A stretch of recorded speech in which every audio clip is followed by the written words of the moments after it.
Hey there, powerful soul. How are you? Happy Tuesday. How are you? If you're tuning in, catching the replay, if you would type in hashtag replay so that I know that you were here and I can say hello. So if you come into my virtual room, please say hello. Please say hello. If you're tuning in live, you can let me know you're here live as well. And if you are brand spanking new to my corner of these internet streets, welcome to my virtual world. My name is Cassandra Austin McDonald. I am a transformation mentor and manifestation coach for passionate entrepreneurial women and leaders to unlock your power and create the life, the love, and the legacy of your dreams in a fulfilling and aligned way. So, today I want to have a chat with you all about the liberation of labels. And this was inspired by a live stream that I did inside of my free Facebook community yesterday called The Empowered Self.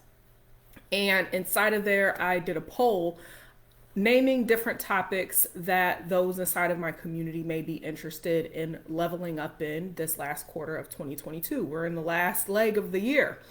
And I named off different topics like intimacy and romance, impact and visibility in their businesses, self love, actually having a partner, having the courage and confidence to take their business to the next level or to maybe even launch a project that they've been really desiring to put out into the world. And I just named off different topics and it's like, where are you at right now? Like, what are you really desiring to create in your life? And really, what are you focusing on these last 3 months of the year?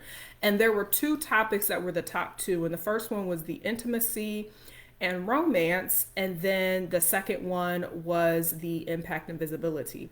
And so there were some conversations I had inside of the space in a live stream to talk about those topics.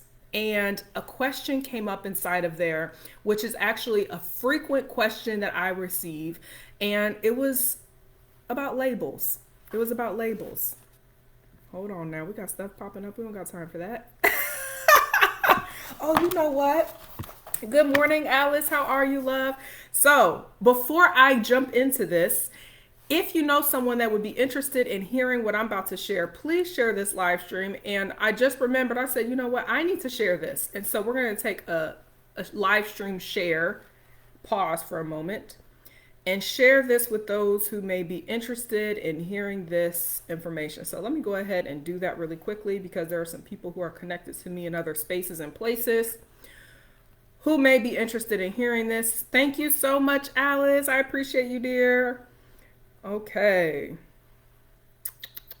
One more and then we will be good to go. Okay. So, a, a couple of questions I frequently get asked in my work. They're on two different topics, okay? And the reason why I wanted to bring this conversation to the forefront on more of my public platform is because identity work has been a big part of my work over the years in my coaching practice. I actually was kind of blind to it, to keep it real with y'all, for a long time. But when I started to really dissect my work and I really started to look at the types of transformations my clients and my students were receiving, I looked at one of the big pieces of the puzzle was identity work and them really embodying this version of themselves that is their authentic selves, that is their real, true, divine essence. And I have found that in them doing that, they've been able to really transform sooner, quicker, faster. They've been able to experience the relationships they desire. They've been able to get into the next level in their businesses or in their leadership roles. They've been able to have more courage and confidence to put themselves out there, especially here on these internet streets, because, you know, don't nobody want to be bothered with all the trolls and all that. And some folks have a legitimate fear of that. And so we've done some profound work, and I realized identity work was a big piece of that puzzle. Who you be, who you be. So what I've been noticing is when it comes to relationships, I'm gonna talk about this in parallel with like the relationships and then like impact and visibility, because I've actually been noticing parallels with that. Now, when it comes to relationships, I have been noticing a common question that comes up in my work is about attachment styles. Okay, how many of y'all are familiar with attachment styles? There's this theory out there that we have different attachment styles, and that can determine, the type of relationship that you have. Now, I have a very unpopular opinion about attachment styles. I think it's a great tool for understanding how trauma has impacted your own behaviors and how you tend to show up in relationships, and then typically the type of people you may attract. However, what I have discovered in my work is that when you put so much focus on these labels, which attachment style are you, which attachment style are they, and you get really in your head about it, and it turns into this overthinking process where you are really trying to dissect, why do you do this, why do they do that? And what I've noticed in my work is that people get others focused. When folks in my community know when I start doing this, that means I'm pointing outside of themselves. They get really others focused. The danger of that is that when you get all in your head and you get others focused, you are not in your body. And our body is where our wisdom is. Our body is where our intuition is. Our body is where that natural God-given discernment and instincts are, that gut response. There's actually science that shows the connection between our brain and our gut, where our intuition is, of how you can really use that as your gift, because that's what God gave it to us for, to navigate the dating space or navigate your relationships and show up more powerfully.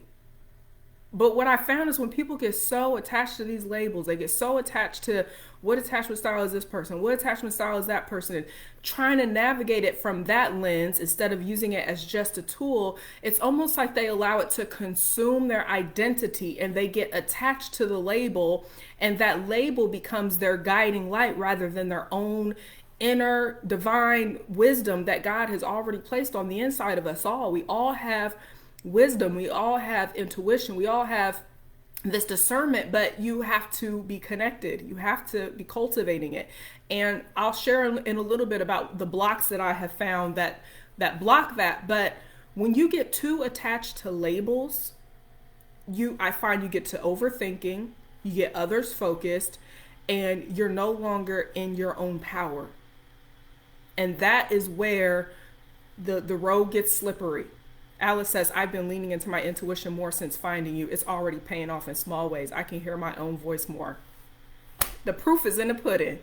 I love that, Alice, and I'm so happy for you. And that builds our confidence. When we listen to that small whisper, that voice of God on the inside, and we follow it and we trust and we keep listening, we're building self-trust, we're deepening our relationship with the Creator, and it makes you feel more confident. And then you get out of that anxiousness that a lot of people experience in relationships, because really this is what I found. You're not afraid of new love, you're afraid of old pain. And so all this anxiety that people are experiencing in relationships is because you're afraid of old pain, not of new love. And so the pattern I see people getting in is trying to avoid more pain, or old pain rather, but then that's how you keep recreating more of what you don't want, because you keep focused on how to avoid that.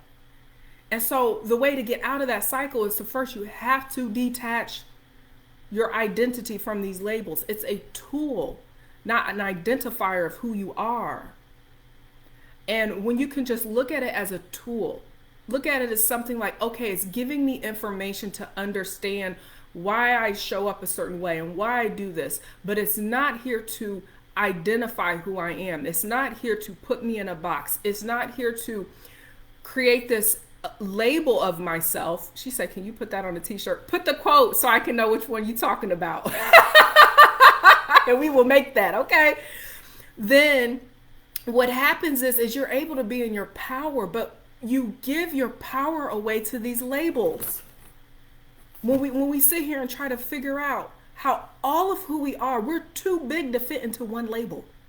One. It's just a tool. It's just a tool. And so it limits you from really being this fully expressed, authentic version of yourself.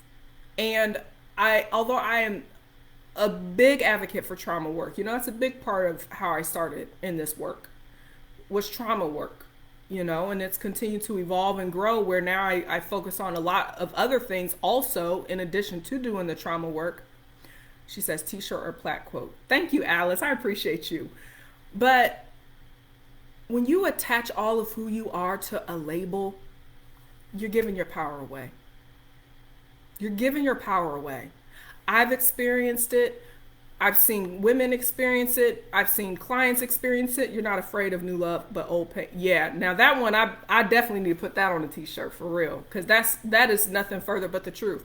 Because when you focus on what you want instead of what you don't want, that's how you create what you want. But the problem is people keep focusing on how do I avoid pain?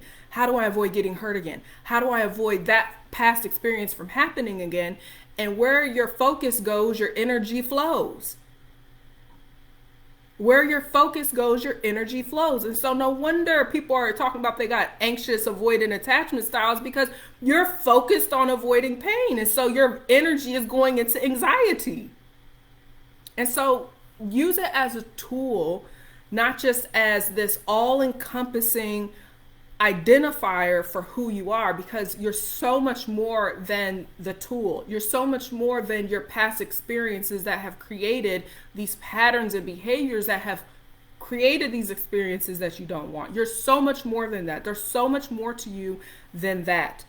Okay? And so the next piece that I want to talk about is when we're talking about impact and visibility in business and branding and stuff like that. I've worked with women who get all caught up in these personality quizzes and these human design stuff, and they say and they get so attached to the label again. They're so attached to the label that they make that this end all be all. They put themselves in this box. And the danger of that, once again, no different than the attachment styles for relationships, is you put yourself in a box. You're no longer operating as your fully expressed, authentic self. And when we are operating as our fully expressed, authentic self, that is how we create the life, the love, the legacy of our dreams in a fulfilled and aligned way, by being all of you. That is the road to self-actualization. The road to self-actualization is not picking myself apart and putting myself in boxes and attaching all these labels to myself to make sense of my traumas and to make sense of why do I do what I do and to make sense of how it's a tool. It's a tool. They're tools. They're tools to give you clarity and understanding, but it's not there to just put all of you into a box. And it's so dangerous when we put ourselves into a box because there's so much more to who we are. And when you put yourself in a box, you limit yourself.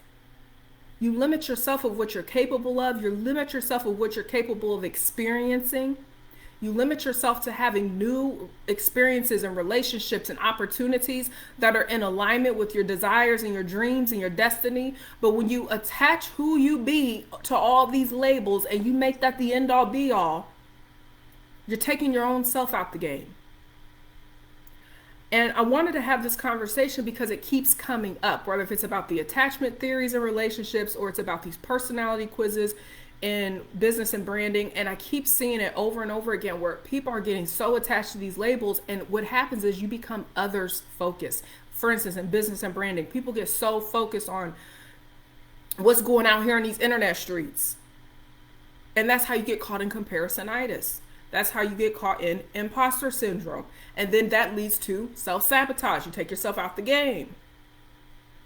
Okay? When it comes to the relationships, and you get so caught up in these theories and these labels, and you get so attached to them, and it gets you others focused. When I say others focused, I mean that you're out of your own power. You're not in yourself. You're not in your empowered state, and you're focusing on things outside of yourself. That's when I notice people's picker is off.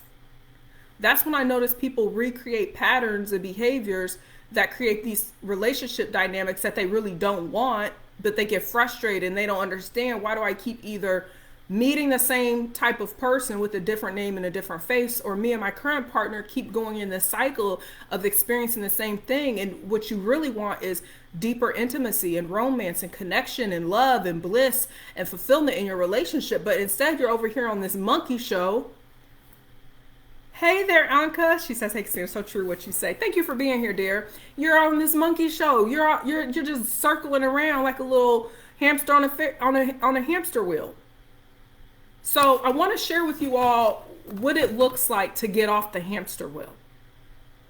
Okay, what does it look like to get off this hamster wheel of either over identifying who you are with these labels, with the relationships, or with these personality types? Because the truth of the matter is that all of these were created as tools to give you understanding and clarity of why you may show up a certain way, or how you could show up more powerful, or how you can create relationships that you want. But the problem is when you attach that label as your sole identity and you become so head game and focused on it and others focused that you're out of your own body, your own power source, you're disconnected from yourself, you're disconnected from God, you're not creating what you want. It almost feels like you're going backwards instead of moving forward.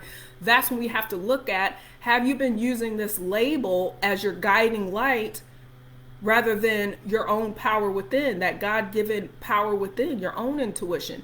You know, I used my intuition when I was navigating the dating game before I met the Mister, and that's what led me to realize the Mister was good for me, my intuition. I use my intuition in my business. I don't take on clients that don't feel aligned. That is why I do application calls. That is why I do they call them discovery calls. I call them power activator calls and shift your mindset calls.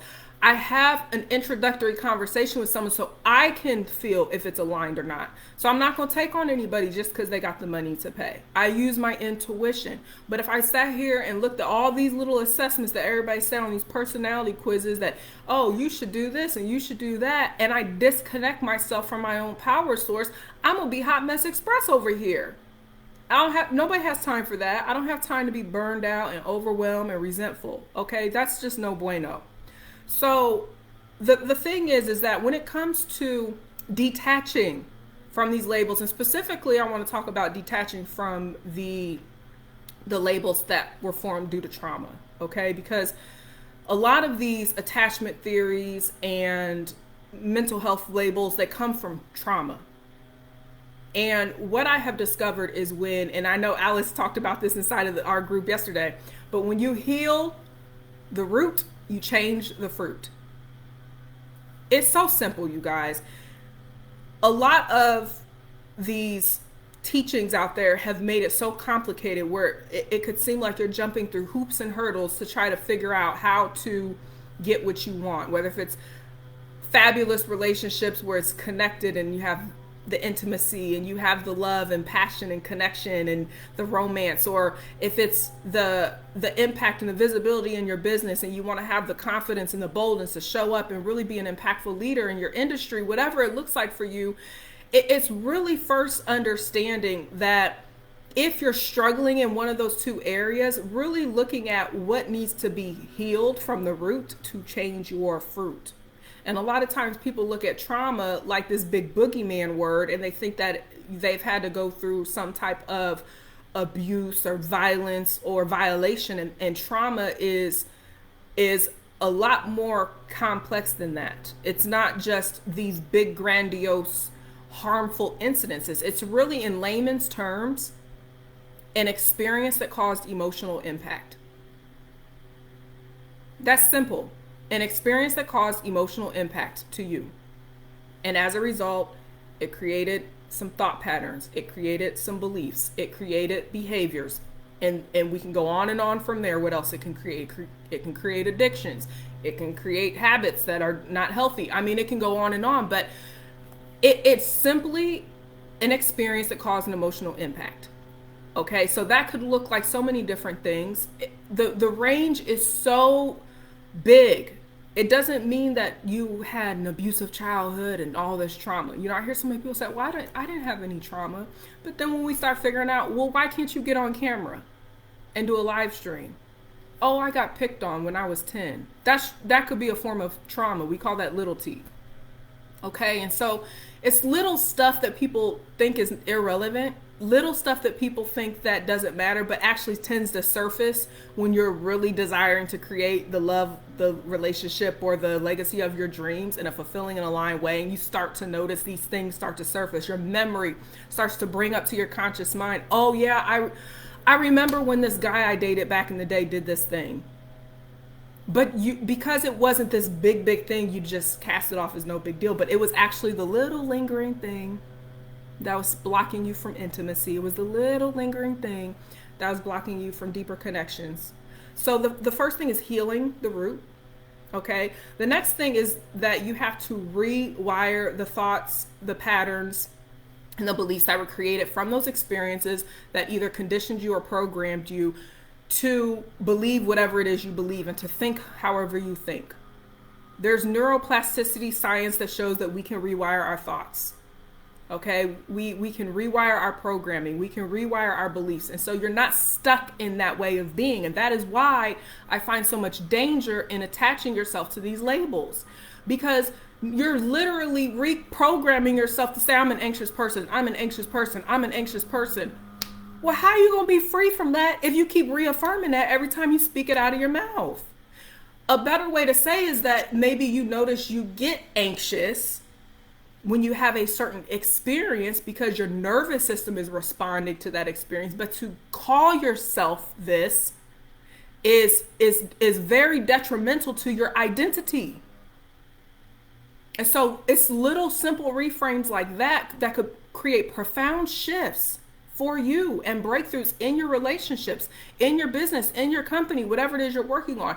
Reframing the way that you're looking at it. It's like, it's not saying I am an anxious person. It's saying I'm experiencing anxiety right now because of XYZ. Okay? The next part is shifting your behavior. Okay? This is a big piece of this puzzle because whatever you're doing is creating your result. Okay? And so when we're looking at the process of creation, be, do, have. Okay? That's why identity work is so important. Because a lot of people go out there and they want to go do first. They want to get on the dating apps. They want to go hire the strategist. They want to go do all these things. And they haven't been looking at who they be first. Okay? So that's why we talked about the identity work. That's why we talk about what's really going on beneath the surface. And then we start looking at what you're doing. That's where the behaviors come in. That's where the habits come in. What are you doing to create the relationship that you desire? What are you doing to create more impact and visibility in your business? What are you doing to have more confidence when you're speaking to your audience? But if you're not looking at who you're being and you just always focusing on what you're doing, there's a gap that gap is gonna get created, and you're gonna keep wondering why you keep getting on the hamster wheel, having the same experience, because you skipped a step. So we look at the being and then we look at the doing, the behavior. Shift your behaviors to align with your desired outcome. Okay? And so for instance, you desire the relationship of your dreams where you feel safe, you feel supported, you feel adored, you know that you're loved, and it's reciprocal. They've got your back, you've got their back.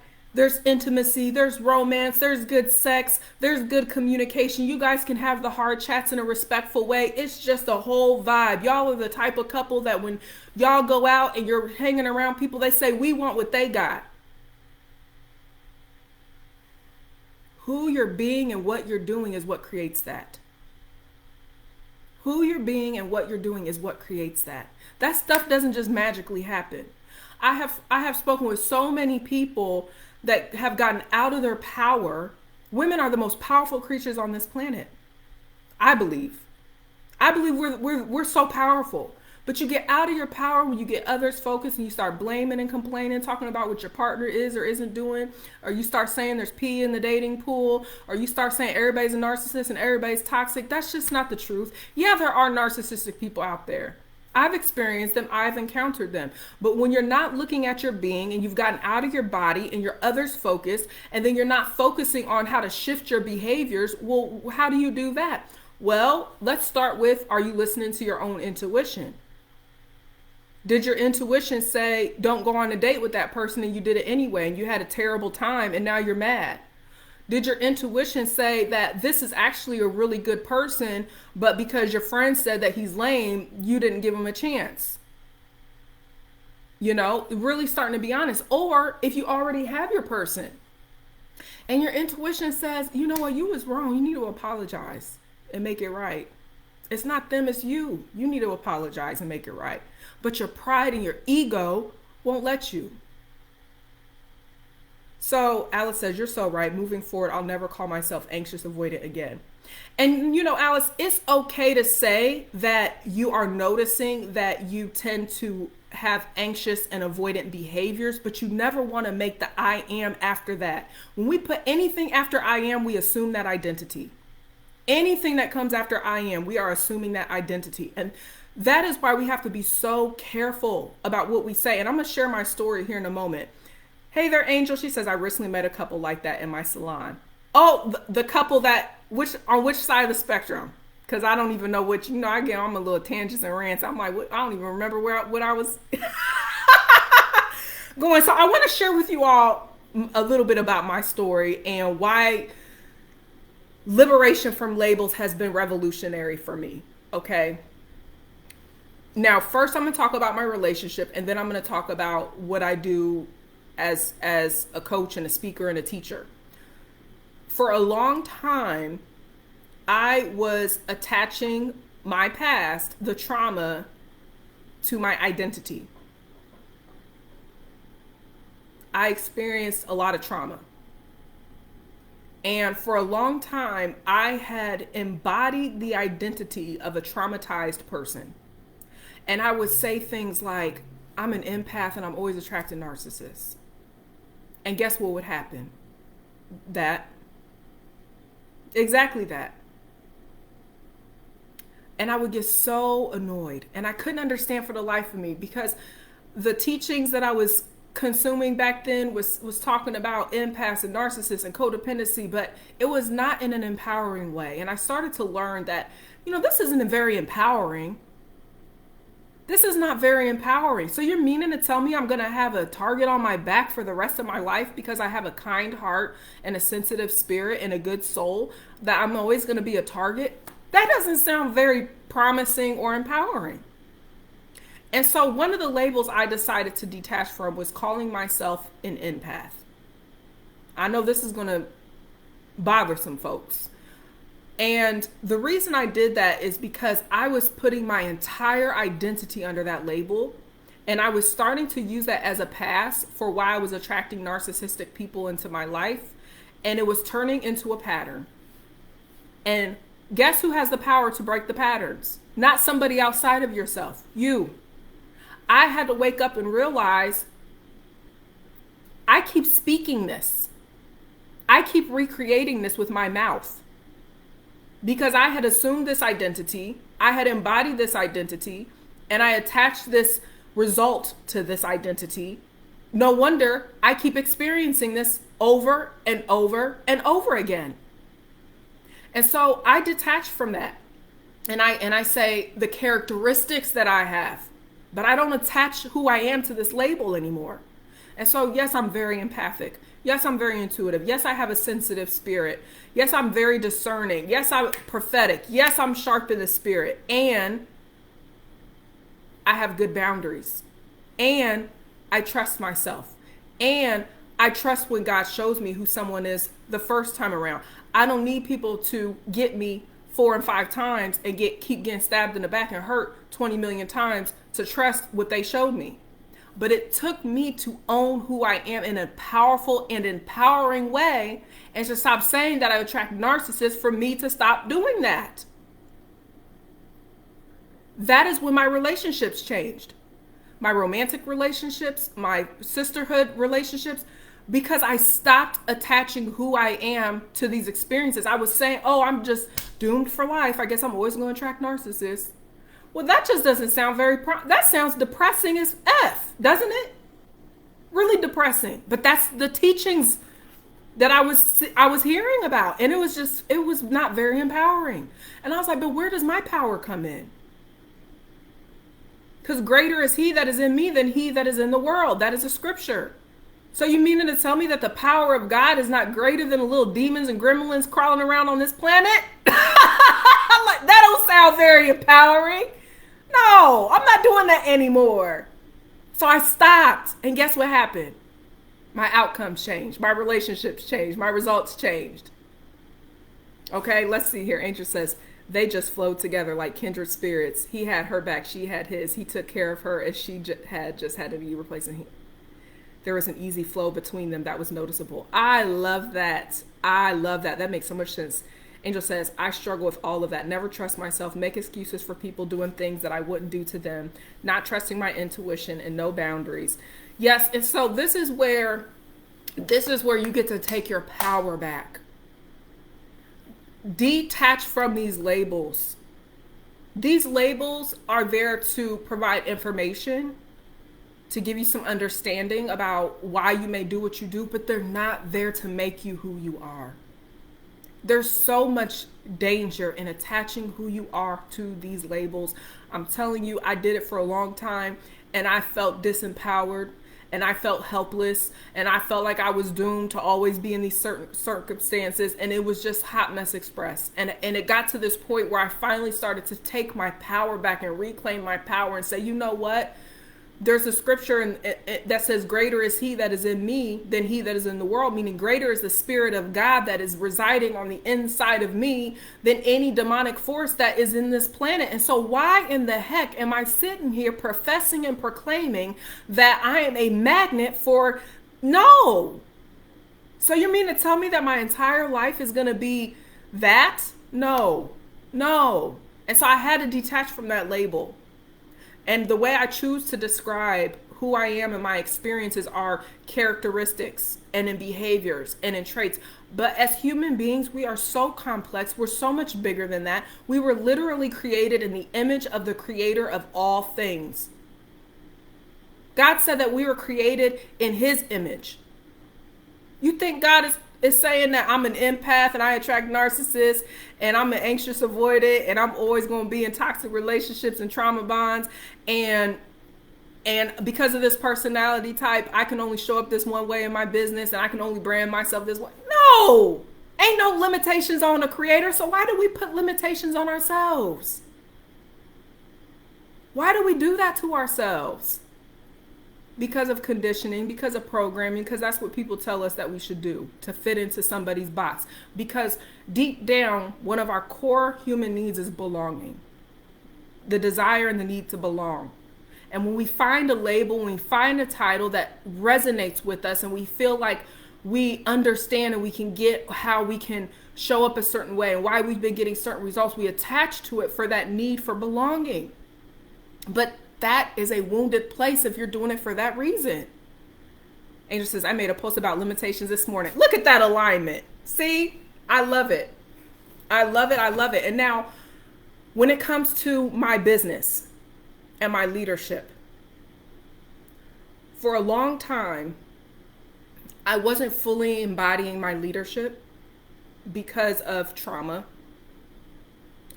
I often would say that I would call myself the diagnosis I received, complex PTSD, which is complex post-traumatic stress disorder, meaning that because I've experienced a series of complex traumas that I was doomed and gloomed for the rest of my life to have certain trauma responses. And that label disempowered me like a mofo.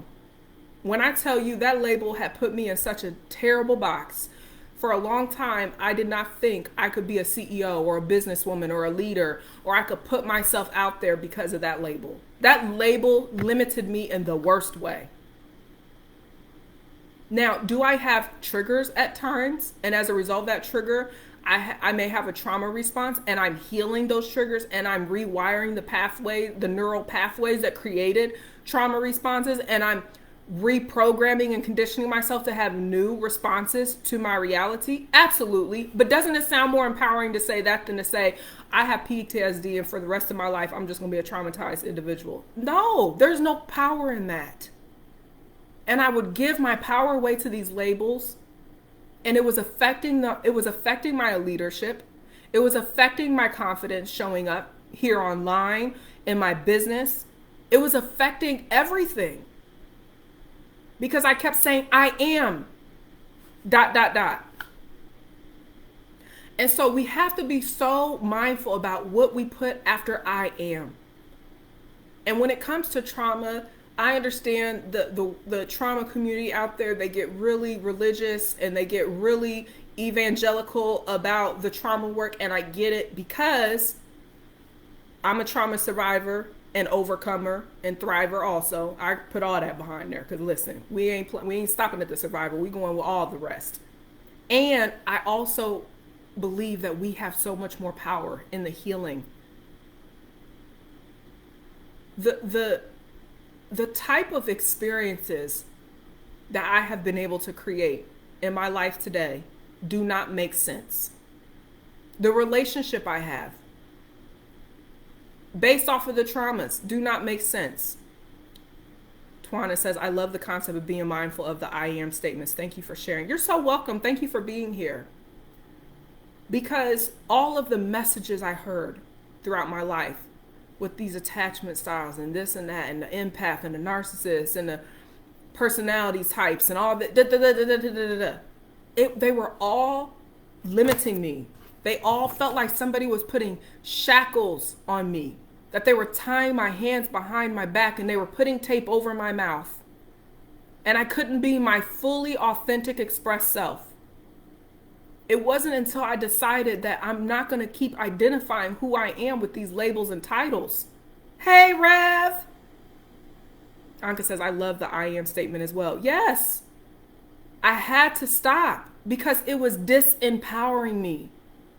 It felt like somebody was taking my power away and siphoning it away from me and putting inside of a box and playing this carrot dangling in front of me game with, well, you gotta do this to get your power back. You gotta do that. I was like, wait, that's a monkey show. Nobody got time for all that. Okay. And so I like simplicity. I don't like to do all this extra stuff because that's just how my brain works. And so for me, when I look at how to really embody your most truest, authentic self so that you are in alignment to create the life, the relationships, and the success of your dreams in a fulfilling way, is heal the root to change the fruit, heal the trauma, rewire the patterns, the thoughts, the beliefs that were created from those experiences that programmed and conditioned you to think and believe the way you do, and change your behavior. Now, it sounds simple, but you literally can break up those steps and spend some time on each one doing that work, but it gets to be simple when you look at it in that way. Rev says, be the change transformation you are seeing. And I feel like that's what God was calling me to, Rev, to keep it real with you. You know, for a long time, I was looking outside of myself for somebody to give me answers because the type of triggers and trauma responses I experienced were like blows to the gut. The type of anxiety and depressive episodes I was experiencing would take me all the way out. I'm talking about all the way out. Sister girl would be out for the count and people would not be hearing from me for a while. That's like how serious this stuff would get, like panic attacks and deep, dark, depressive episodes. And I couldn't understand why I couldn't figure my way out of this stuff. Now, if you're experiencing that as a trauma-informed person, I have to say this. If you are experiencing that level of intensity of trauma responses, I highly recommend finding a trauma-informed therapist to work on regulating your nervous system, okay? In the work that I do, I tend to, when the women come and work with me, they have already done some of that work and they're coming to me and they're in a more calm state, and we can start working on more of the conscious pieces. I do unconscious, subconscious work in my work. I mean, it happens, right? Like stuff, beliefs and things like that come up. And I have tools, trauma-informed tools that I use to help you process them and all that stuff. However, hey there, Marie, how are you, dear? I have to say that as a trauma-informed professional, that if you are experiencing panic, if you're experiencing deep, dark, depressive episodes where you're in isolation, please seek trauma-informed therapeutic services to get yourself regulated and get yourself back into a ventral state. Okay, I have to make sure I say that because that would be That'd be bogus of me not to do that after talking about all this stuff. Okay, let's see here. Marie, amen, heal the root. Yes, Rev, you are your own mentor. Oh my gosh, Rev, you always be coming in with like the goodness. Thank you so much for being here, Alice. I was last year. I'm telling you, a lot of people have experienced that stuff, and some people, you know, be lying and flying, but a lot of people have experienced that. That's just, if some people don't, you know, keep it real, whatever. But hey, people have experienced stuff. So, all that to say, set yourself free from the limitations of labels. There's liberation when you do that. Doesn't mean that your life's going to be perfect. No. Doesn't mean you're going to find the perfect person to have the perfect relationship and live happily ever after. No. Doesn't mean that you're going to create the most banging successful business and be a multi-millionaire tomorrow. No. But it means that you could take your power back and you can create beautiful, healthy, loving, thriving relationships from a fulfilled, aligned place. It means that you can live in your calling, you can share your gifts with the world and do it from a confident place and impact other people's lives. And if that sounds like something that you would like to do, you're like, you know what, I have focused a lot on this doing bit and I really want to step back into my identity and my being and get yourself in this beautiful place where you're embodying all of who you are. You're really giving yourself permission to release this limitation of labels. And I'm not saying to not use them as tools. I want to make sure I'm being mindful that I say that. I'm not saying that. What I'm saying is use it as a tool, but not use it to control and all of who you are. You're so much more than that. If you're interested in that type of experience, then I invite you to apply for my Shift Your Mindset in 30 Minutes call. This is application only for those who have never had a complimentary call with me before, where we'll spend 30 minutes together and I can hear what it is you're desiring to manifest in your life currently and help you create some shifts around that experience. And then if it's aligned, I'll share with you A Whole New Woman private coaching and mentorship program that is freaking amazing. It's freaking amazing. And so I think it's the best thing since sliced bread when women get to work with me in private coaching and mentorship, because this is my Get It All offer where they get access to all of my pre-recorded trainings, any upcoming paid programs that I am running live, and then you get the coaching calls, you get the Telegram voice message and text message support in between the calls, and it's just a really beautiful experience where we're walking side by side with each other as I am really supporting you in creating those beautiful relationships that you desire and deserve, and really stepping it up in your confidence when you're showing up in your business or in your leadership roles. And I believe that when we are leading our lives from that place, it just adds into our fulfillment. Okay, so if you think somebody would be interested in hearing what I talked about on this live stream, please share this. Thank you all for being here. I appreciate you. I think I tagged my free Facebook group, The Empowered Self, somewhere on here. And so if you're interested in checking out that live stream that I shared yesterday, we went a little bit deeper. I was sharing some stories I ain't never shared on these internet streets about intimacy and romance and stuff like that. You can request to join that group and answer all 3 questions, and then I'll let you in there. But I would love to see some of you in my inbox if you know that I am your person and you are ready to create the life, love, and legacy of your dreams in a fulfilling and aligned way. So I shall talk with you all soon. All right. Take care now.